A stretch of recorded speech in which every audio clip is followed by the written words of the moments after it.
Hello, everybody. It's Graham Coath with another My Music. In a minute, I'm going to be speaking to Dari. Hi, Dari. About Sixth Crowd, their music, what's going on in the Ukraine at the moment, and everything else. But first, we're just going to have a quick word from our sponsors. So hold tight, get ready.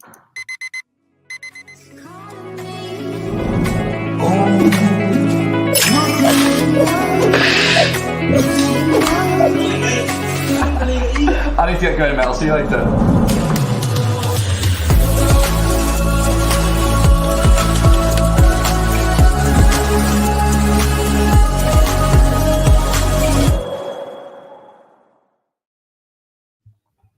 Thank you so much for joining me this afternoon. Where are you coming from? I hear plates and crockery and things in the background.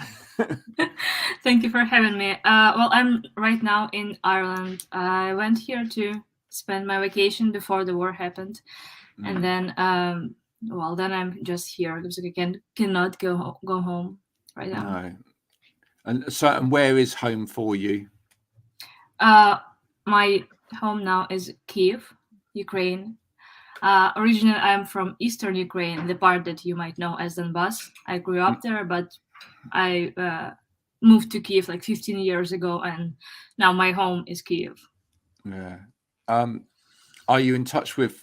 You got family there at the moment, or have your family managed to get out? Or my parents are in the occupied territory. They decided to stay at their home. It's maybe generational. They didn't want to leave their land. So they decided to stay, and it's quiet at the moment there. Well, as quiet as it can be. As quiet as a war-torn land can be, etc. Yes. I mean, I presume you're in constant communication with them because things change every single day. Yes, absolutely, of course. Yeah, but so far, parents are relatively on the safe side, but friends and close people are scattered all over Ukraine and world. Some people are in army now, some are volunteering, some had to flee. It feels like we all have just lost in the world at the moment, but everyone is doing what they can.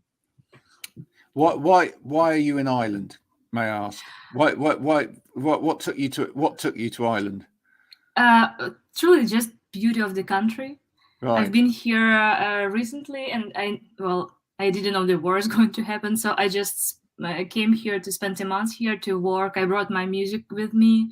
I brought instruments. I even brought my cat to just enjoy a month. But Yeah. Have you been? Now I'm here.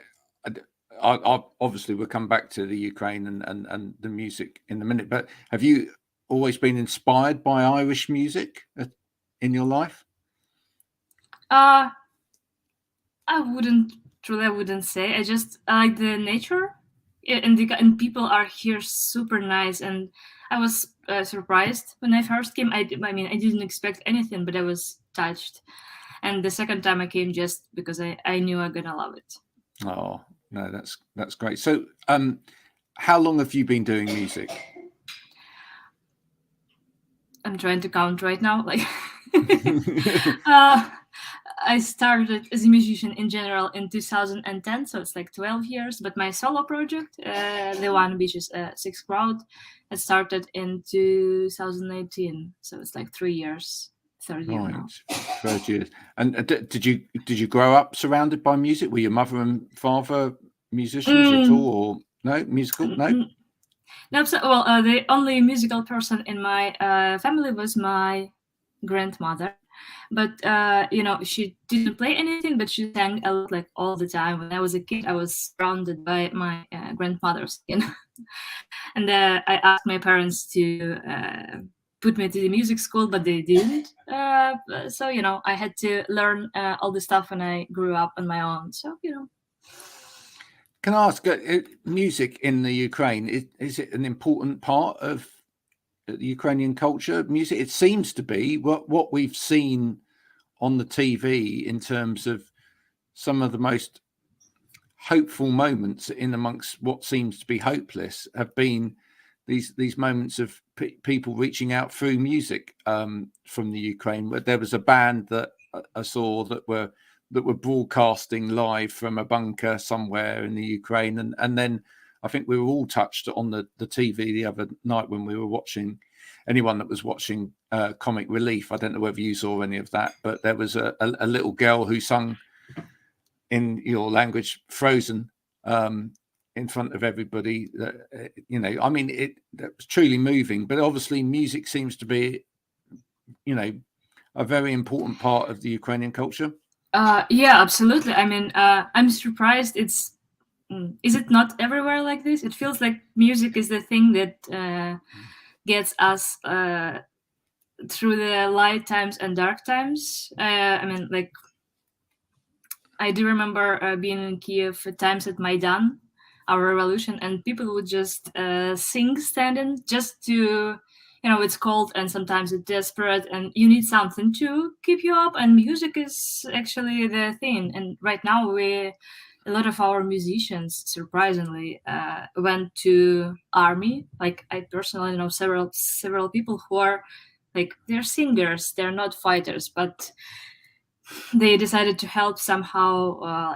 They went to territorial defense and stuff. But back to music and culture, yes, it's super important part. And even people who are not musicians, well, mostly people who are not musicians, they just needed to be around.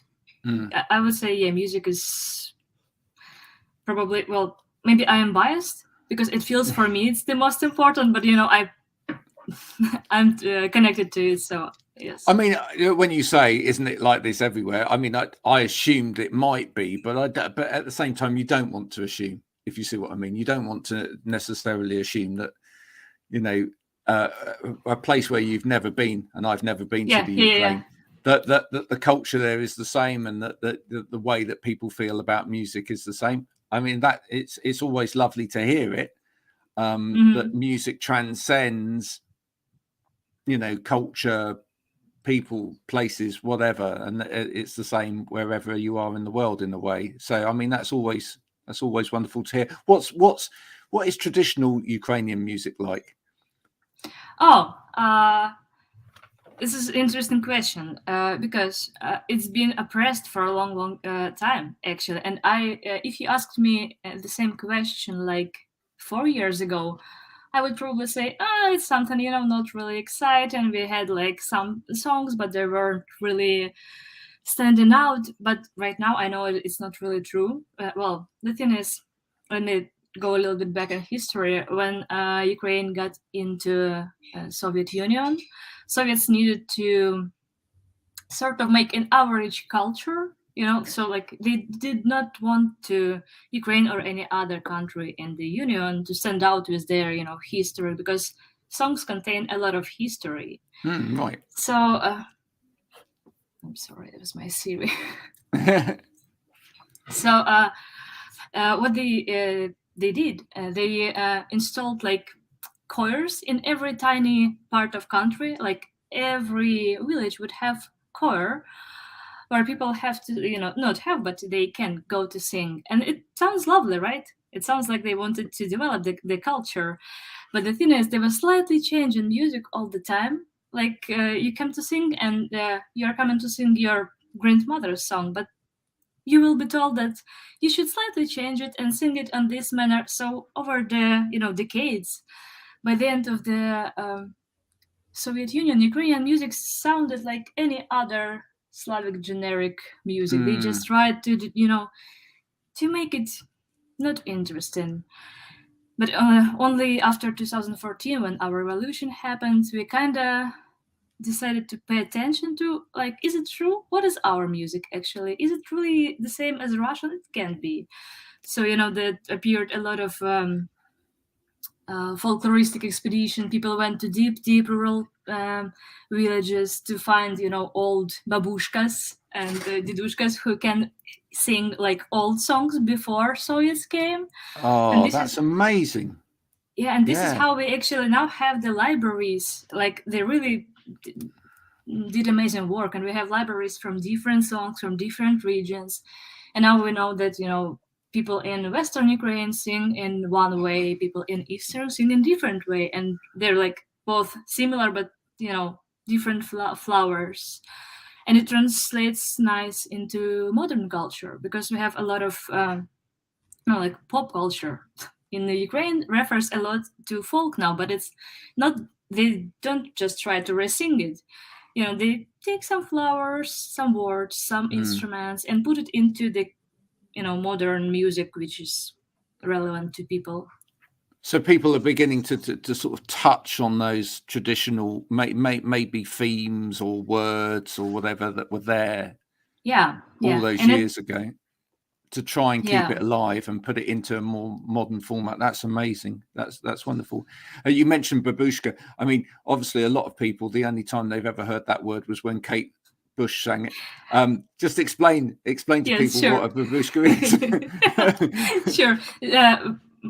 This is a Ukrainian word for grandmother, and this is how we refer to elderly women, like in villages. There you go. Were you surprised the first time you heard Kate Bush sing that? It's like, oh, I know what that is. Yeah. Oh, brilliant. So in terms of your own music, stylistically, what when did you first, or what was the thing that sort of really music that you really sort of gravitated towards when you first started writing? As a Sixth Crowd, or in general? Because it was just in general, yeah. Well, when I started a long time ago as a bass player, and I really loved if you know the band Morphine, it's sort of jazzy rock. So I was fascinated by the fact that bass guitar can be used not just as a rhythmical instrument, but like as a melody. So I would say that I got fascinated by not traditional usage of instruments, and by mixing genres and all this stuff. So all my way, I was with my bands, I was trying to find something not straightforward, like mix up some genres and do something weird-ish, something a little bit different. In what you were doing. Yeah. Okay. So moving forward to Sixth Crowd. Why Sixth Crowd for a start? What is that? A fantastic name. Why, thank you. So psychologists in behavioral psychology, they know 5 types of crowds. Like people gather into crowds to do different stuff, like to fight, to celebrate, to something else. I don't really now remember. I do not remember all 5 of them. But when I was looking for a name, I was thinking that when people gather together to dance, it's like whole different thing. It's whole different vibe. And I decided that in my world, it should be the Sixth Crowd, people who gather together to dance. Lovely. So it's a kind of tribal essence to it around music, etc. And then going back to what we said earlier, music liberates around the world. Absolutely. It brings people, it unifies, it brings people together. So we've got that kind of nature in there. And tell us a little bit more about writing at the moment and writing, what you're writing about.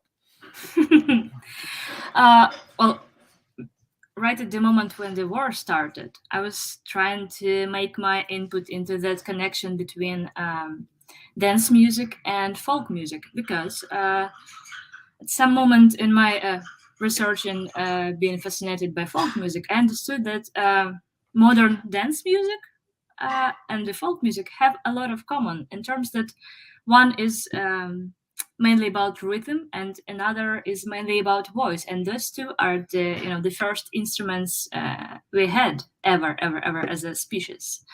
So I started to explore it a little bit more, and I wanted to bring the folk music from my home region, because as I mentioned before, the interest of folk music in Ukraine started after 2014, and at that time my home region was already occupied, so it wasn't easy, and if possible at all, to go there in deep rural regions and record babushkas, And that's why Ukrainian modern culture, which has reference from folk culture, has reference mostly from Western culture, Western Ukrainian, I mean. And I was slightly ashamed. It felt like my home place doesn't exist on the cultural map. Right. The only thing that people know about place where I grew up is war, and it just didn't feel right. So I digged, around. I spent quite some time digging until I found out one of expats, the woman who lives now in Canada, back then did an expedition, and she recorded songs from my eastern part of Ukraine too. Wow. And I learned. I was so happy to find it because I thought it was, completely lost in the history. And I started learning those songs, and I thought that I will, mix what I did previously as a sixth crowd. I'm writing dance music. It's a different story why, but I'm fascinated by it now. And I started mixing together with my home region music. So this is how the first single appeared, and I'm working right now on 4 more songs. But this is work in progress. I truly didn't plan on releasing a single. I thought I'd finish the album and wrap it up and write a story about it and then publish it. But then a day or two before the war, I just didn't know if I will have ever chance to publish music anymore. So I decided I need to put one song which is already even mastered. It was completely finished. I should publish it now. Wow, what an experience to go through, that you just didn't know what the future was going to be, so let's get it out there. Yeah, and how did that feel? How did it feel getting reaction to it as well? How did that feel? I have to admit I was slightly scared that people would think that it's not appropriate time for music for some. I mean, probably because I was truly scared myself in general, and it translates to everything. But then I saw that it felt like people need it, only because everything around is not about music, not about joy, not about culture. It's about being destroyed, and it's completely hard and dark. So people needed some fresh music to just it feels like everyone is not going to music in Ukraine. I mean, to go and listen music on purpose. But if you hear that someone released something new, you're like, okay, I'll give it a chance. And then you put on some music, and then you're like, oh, nice, I needed it. I needed some music, Yeah. And I heard from people from my home region that they are glad to see that our region is not only a war point anymore. So I feel like on this regard, my music is on point. Do you feel in some way that you're joining the fight with this? Absolutely. Yeah. I mean, music is a weapon too. It just doesn't have to kill, but it Yeah, but in the way that this music is referencing something that was quashed, right? Yes, that was changed, and yet something survived of it, and it managed to make it through. And in a way, is that something that is it? Do you feel in some way it's like a beacon of hope for what is going on out there, that your people will survive this, that will come, this will end, they will manage to be there? I'm pretty sure we will be there, truly. Maybe it's my Ukrainian blood talking, but I'm absolutely sure we will survive. Just it's a question of price, and I mean, what is happening in Ukraine right now is completely awful. Like, a lot of people are dying, but our fight spirit is pretty high despite all this stuff, because turned out Ukrainian is a great warrior nation, and yeah No, absolutely. Are you surprised by the? I mean, you're in Ireland, but obviously you get the feel of what it's like in Ireland and the UK. Are you quite surprised by the amount of support for the Ukraine from over here? Yes, I'm very surprised. I mean, on the first days of war, I went out from. I'm staying in a tiny village like Waterville, and to grocery store and all this stuff is like 3 kilometers away. So I went to town, and I saw flag on every building. I never saw so many flags outside of Ukraine ever. So yes, this is. I think it's very important for the spirit of people in Ukraine to see that all the world is with us, and I think it helps people in Ukraine to find strength to survive next day and next day and next day. And are you watching this from our Western media as well? I mean, has that been quite a shock to you as well, just to see just how twisted some media in the world is? Oh well, living next to Russia, I think I was aware of how twisted media could be, because it didn't come as a surprise, but I was touched and surprised by amount of presence of Ukraine in the Western media. It's like all the world is watching it, but the longer it goes, the more I understand that, because it's happening this way because Ukraine is now sort of fighting on the edge of Europe, because our enemy is hard to project, and they have this crazy imperialistic appetite. They're now threatening Lithuania and other countries in Europe, which is hard to imagine is possible. But I wasn't able to imagine tanks on my street before, so I guess yeah.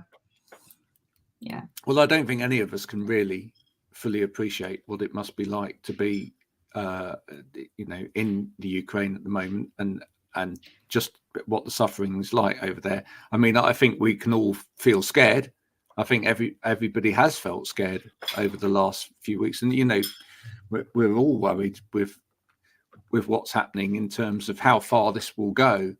So I think that it's something that has made everybody sit up and reflect, and it's almost like we've just come out of a war as well with this pandemic. Even though that's not a war that's over, but it really does feel like we've literally just got on top of one battle, and then there's another battle in the world. Are you? I mean, we're living in very weird times. Are you? Is this seeping into your music at all? You mean the war? Yeah, the war, COVID. Is any of that seeping into what you're writing about? Or do you... The COVID did seep. It was when it just outbroke, and we were all locked up in homes. It was like first time. Well, now it doesn't look scary when I look back, but at the time it was like end of the world or something.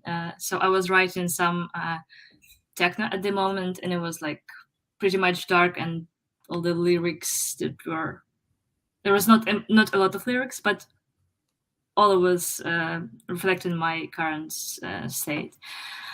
Right now, war doesn't come to my music just yet. Well, mostly because I wasn't writing these days. I wasn't really able. I mean, these weeks. Only the last 2 days I opened my instruments and DAW and started doing some music. Well, my teacher singer was doing some fundraiser event, and she needed Ukrainian arrangements, so she asked me to do it. So this is why I opened music at all, and well, I'm grateful to the chance and to her, because it feels like I had it kept for safety reasons, because if I open up music, I open up feelings, and then it's gonna hurt, and and I'm gonna cry a lot.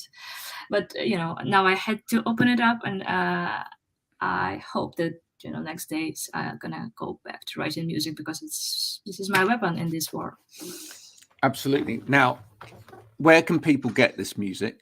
Because I want people to hear it, and also, is there anywhere any kind of explanation as to where the bits have come from in terms of historically? Yes. First of all, to hear my music is pretty easy at any streaming now.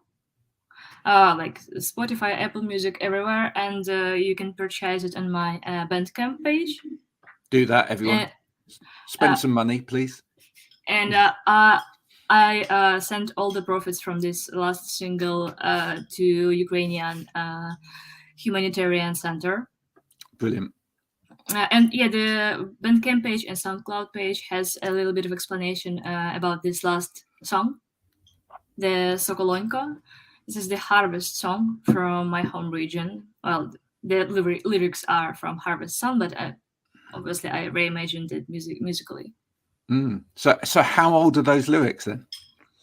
Well, I have no idea. I mean, we've no idea. It's folk song. I know that it was recorded like in 2010 or something by originally recorded by old babushkas, old women in a village, singing it like a choir. And I heard this record, and I learned the song and I modified it, and this is how it got to my track. Do you know from any of the other kind of explorations of music from old babushkas, just how far back some of the other folk songs have gone from around the Ukraine? I think the only way we can judge about it is when we look what are they singing about, because some songs are singing about historical events that we know from books were like somewhere in 14th or 15th century. Wow. But it's mostly historical songs. They have longer life, I believe, because their purpose is to now we have books. Previously people would travel from village to village and just tell stories, but sometimes they will sing stories, Wow. And wow. This song is about harvesting, and so I think it's like several centuries back, but not a bazillion centuries back. Wow. So that's amazing. Well, look, whilst you're there, I hope you do get to soak up some of the Irish history as well. Yeah, actually, I have now a book. It's not right in my hands, but it's somewhere around the house about Irish history. I didn't open it yet, but right now I kind of feel like history has a huge importance, because if you don't know it, it's gonna repeat over and over and over and over. So yeah. I mean, it's one of the things I love about living in this part of the country. I'm in the southwest of England. And we have an amazing sort of folk music tradition down here, and we have a festival down here, Sidmouth Folk Festival, which is very famous. And of course, some of the songs from down here go back, hundreds of years, hundreds of years, and it's wonderful. It's always wonderful to hear those songs of, miners down mines, and people living completely different lives, and bringing it to life again for you. So these things are important. We need to keep these things alive, these stories alive, because we can learn from them. Yeah, absolutely. The songs from people are songs about people. It's like, and it's it gives us information on such a thin level. It's easier to learn from songs than it's to learn from books. Like not everyone is fan of huge history folions with all this stuff, but songs are kind of telling story. It's like you're watching the series or a film, but it gives you some information, and it's amazing. Well, thank you so much for coming to talk to me today. I wish you all the best with the music. Thanks for sharing, and thanks for sharing really quite a personal story today with us as well about what's going on. I hope your mum and dad keep safe. where they are, and let's just all hope and pray that this war ends as soon as possible. So, absolutely, yes. Thank you, and thank you for all the support to Ukrainian people. We appreciate it. thank you. Thanks for joining me. Bye for now. Bye bye.